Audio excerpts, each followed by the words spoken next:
झाडं लावताना झाडांची योग्य निवड करणं खूप महत्त्वाचं असतं. नर्सरीमध्ये गेल्यानंतर तर आपल्याला खूप प्रकारचे झाडं दिसतात, पण सगळेच काही आपल्याला घ्यायचे नसतात किंवा आपण ते सांभाळू शकत नाही किंवा आपल्याला माहीत नसतं कुठल्या सीझनमध्ये काय घेतलं पाहिजे. तर काही असे झाडं असतात जे तुम्हाला पावसाळ्यात अजिबात घ्यायचे नाही आणि काही असे झाडं आहेत की जे तुम्ही पावसाळ्यात घेऊन आत्ता जर लावले ना तर ते खूप छान वाढतील आणि शिवाय वर्षभर ते तुमच्या बागेमध्ये राहतील आणि ते झाडं तुम्हाला वर्षभर फुलं पण देतील. तर आजच्या व्हिडिओमध्ये आपण अशाच झाडांची माहिती घेणार आहोत. त्यासाठी व्हिडिओ कुठेही स्किप न करता शेवटपर्यंत बघा आणि माझ्या चॅनलवर जर तुम्ही नवीन असाल तर सबस्क्राईब करून बेल आयकॉनवर क्लिक करा, म्हणजे माझ्या व्हिडिओचे नोटिफिकेशन तुम्हाला येईल आणि सगळे व्हिडिओ तुम्हाला बघता येतील. तसंच व्हिडिओ जर आवडला तर लाईकचं बटन नक्की दाबा. तुम्ही जेवढं लाईक कराल तेवढा आमचा उत्साह वाढतो नवीन व्हिडिओ बनवताना. अजून छान करण्याचा माणूस प्रयत्न करतं. आणि हाईपचं एक ऑप्शन आहे, ते तुम्ही व्हिडिओ हाईप पण करू शकता. ते हाईप केल्यामुळं काही पॉईंट्स मिळतात यूट्यूबरला. तर आपण नर्सरीमध्ये जातो आणि आपल्याला इतके छान छान झाडं दिसतात आणि मग आपल्याला खूप मोह होतो की मी हे पण झाड घेईल, हे पण घेईल, ते पण घेईल. पण असं नाही करायचं. एक तर सर्वात आधी तुमच्या जागेचा विचार करा. तुमची अंगणात बाग आहे किंवा टेरेसवर असते, बऱ्याचदा बाल्कनीमध्ये असते. तर हा सगळा विचार करा. तुमच्याकडं साहित्य काय उपलब्ध आहे घरी किंवा आता सध्या लगेच तुम्हाला नवीन खरेदी करायला जमणार आहे की नाही, कुंड्या, सगळंच खतं वगैरे, असा सगळा विचार करा. आणि समजा तुमच्याकडे अजिबातच झाडं नाही आहेत ना, वर्षभर तुमच्याकडे राहतील आणि वर्षभर तुम्हाला फुलं देतील, अशा काही झाडांची आपण आज निवड करणार आहोत. ती कशी करायची ते मी आज तुम्हाला सांगणार आहे. तर आता व्हिडिओला आपण सुरुवात करू. तर ह्या लिस्टमधलं सगळ्यात पहिलं नाव मी तुम्हाला सांगेल ते म्हणजे जास्वंद. सांभाळायला अतिशय सोपं आणि अनेक व्हरायटीमध्ये येणारं, अनेक रंगांमध्ये मिळणारं हे जास्वंदीचं झाड आपण अगदी सहज लावू शकतो. तुम्ही बघाल बघा, जास्वंदी आपल्याला एकदम कॉमन झाड आहे, सगळीकडे दिसते, पण त्याच्यामध्ये ना फार सुंदर कलर येतात. आता हायब्रिड खूप व्हरायटी आल्या आणि त्या पण सांभाळायला खूप सोप्या आहेत, अजिबात अवघड नाही आहे. आणि जर त्या देशी व्हरायटी असतात ना आपल्यातील, लाल, पांढरी, गुलाबी, ते पण तुम्ही लावाच, कारण की त्याला कायम फुलं असतात वर्षभर आणि भरपूर फुलं येतात. तुम्ही कुंडीत जरी लावलं ना ते झाड तरी त्याला भरपूर फुलं येतात. तर त्यामुळे जास्वंदीची निवड तुम्ही नक्की करा. त्यानंतर दुसरं झाड मी तुम्हाला सुचवल ते म्हणजे बोगनवेल. बोगनवेल पण वर्षभर फुलं येणारं झाड आहे आणि उन्हाळ्यामध्ये जेव्हा आपल्या बागेमध्ये इतर फुलं नसतात ना, तर बोगनवेल आपली अगदी भरभरून फुलत असते, कारण की ते पूर्ण उन्हाळ्याचं झाड आहे, म्हणजे ऊन भरपूर लागतं. तर तुमच्या टेरेसवर किंवा तुमच्या जिथे तुम्हाला लावायचं भरपूर ऊन येत असेल ना, तर बोगनवेलचं झाड तुम्ही नक्की घ्या. ते पण अनेक रंगांमध्ये उपलब्ध आहे. खूप व्हरायटी झाल्या आहेत त्याच्यात. हे तुम्ही अगदी 9 इंचाच्या कुंडीपासून त्यात लावू शकता किंवा अगदी हँगिंगमध्ये पण बोगनवेल लावतात, खूप छान दिसतं.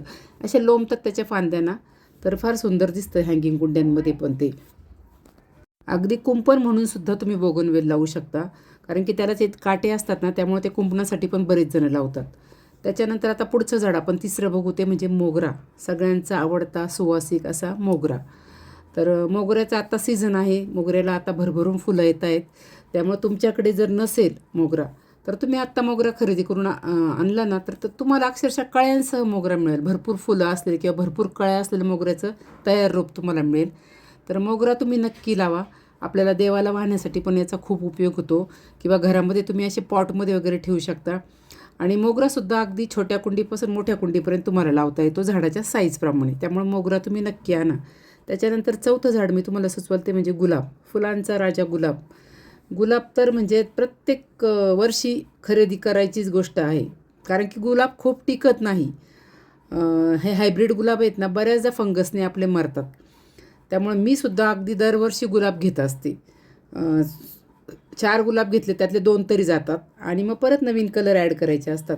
त्यात हायब्रिड पण येतात आणि काश्मीरी गुलाब येतो. तुम्ही जर नवीन असाल ना, तुम्ही तो देशी गुलाब मिळतो ना लाल कलरचा, गुलाबी पण नाही हा, असा लाल राणी लाल कलरचा हायब्रिड देशी गुलाब मिळतो. काश्मीरी गुलाब म्हणतात त्याला नर्सरीवाले.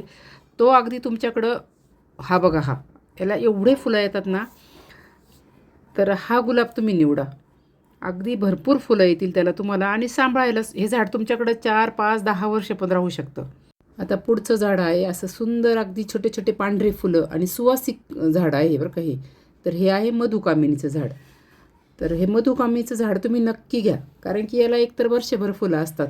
मध्ये गॅप जातो थोडाफार, एक भर संपलं ना की थोडासा गॅप जाऊन परत फुलं लागतात. पण आलं ना की एवढं भरगच्च फुलांनी भरतं ते आणि असं छान सगळं सुवासिक होतं आपलं सगळं अंगण म्हणा किंवा टेरेस. तर मधुकामिनीचं झाड तुम्ही नक्की लावा. त्याच्यानंतर पुढचं झाड मी तुम्हाला सुचवल ते म्हणजे चाफा. अतिशय हार्डी म्हणजे खूप असं कडक झाड म्हणता येईल याला. लवकर मरत नाही हे झाड.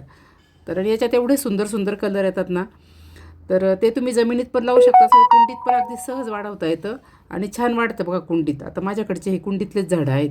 तर चाफा तुम्ही नक्की ॲड करा. त्यानंतर पुढचं झाड आहे पारिजातक. तर ह्या पारिजातकाला धार्मिक महत्त्व तर आहे, पण ह्याचे खूप औषधी उपयोग पण आहेत आणि छान मंद सुवास असतो आणि याला असे भरपूर फुलं येतात आणि असं खाली सडा पडतो अक्षरशः. तुमच्या कुंडीत जरी असेल ना तरीसुद्धा खाली कुंडीमध्ये असे फुलं पडतात आणि एवढं छान दिसतं ते. असं पांढरं शुभ्र पुढचे पाकळ्या असतात आणि मध्ये नारंगी दांडा. खूप छान झाड आहे हे. तर पारिजातकाचं झाड तुम्ही अंगणात पण लावू शकता, कुंडीमध्ये पण लावू शकता. तर पारिजातक तुमच्याकडे नसेल तर ह्या पावसाळ्यात तुम्ही नक्की घेऊन या आणि नक्की लावा.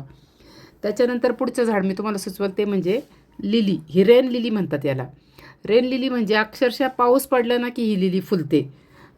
बाकी वर्षभर किंवा एरवी ती सुप्तावस्थेत असते, त्याला पानं पण तुम्हाला दिसणार नाही. जमिनीत जर असेल ना आणि अचानक फुलं असे हिरवे दांडे येतात आणि फुलं येतात.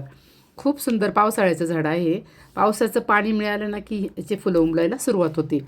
तर याच्या तयार कुंड्या तुम्हाला नर्सरीमध्ये मिळतील किंवा कंद मिळतात त्याचे, ते कंद घेऊन पण तुम्ही लावू शकता.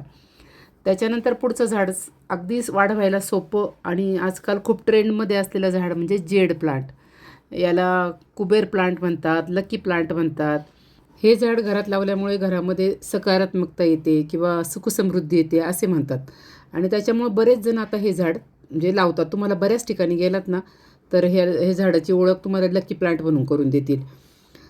पण ह्या झाडाचे ना पानं खूप सुंदर असतात. तर त्याच्यामुळे ते एवढं सुंदर दिसतं ना, ॲक्च्युली त्या पानांच्या सौंदर्यामुळे मी हे झाड लावलेलं आहे.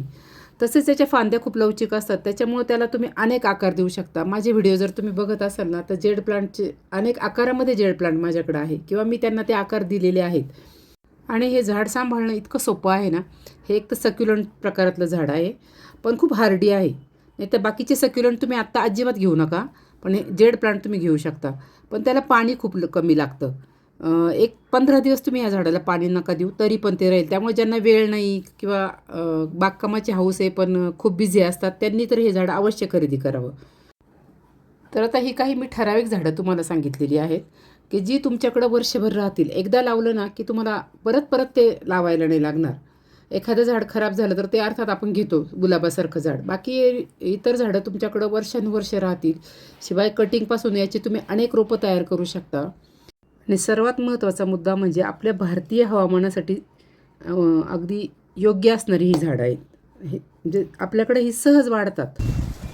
त्याच्यामुळे तुम्ही ह्या झाडांचा विचार नक्की करा आणि फटाफट नर्सरीमध्ये जा आणि पावसाळा आहे ना तर आत्ता झाडं घेऊन या. कारण की आत्ता झाडं घेतले तर ते छान रुजतात आणि छान वाढतात आपल्याकडं. तर आता व्हिडिओ कसा वाटला तुम्हाला मला कमेंट करून नक्की सांगा. व्हिडिओ आवडला असेल तर लाईक करा आणि शेअर पण करू शकता तुम्ही. पाऊस चालू झाला ना की नर्सरीमध्ये व्हिडिओ जायचं आणि झाडं शेवटपर्यंत आणायची. बघितल्याबद्दल खूप खूप छान धन्यवाद. हेल्दी हॅपी अशी झाडं गार्डनिंग. मिळतात कारण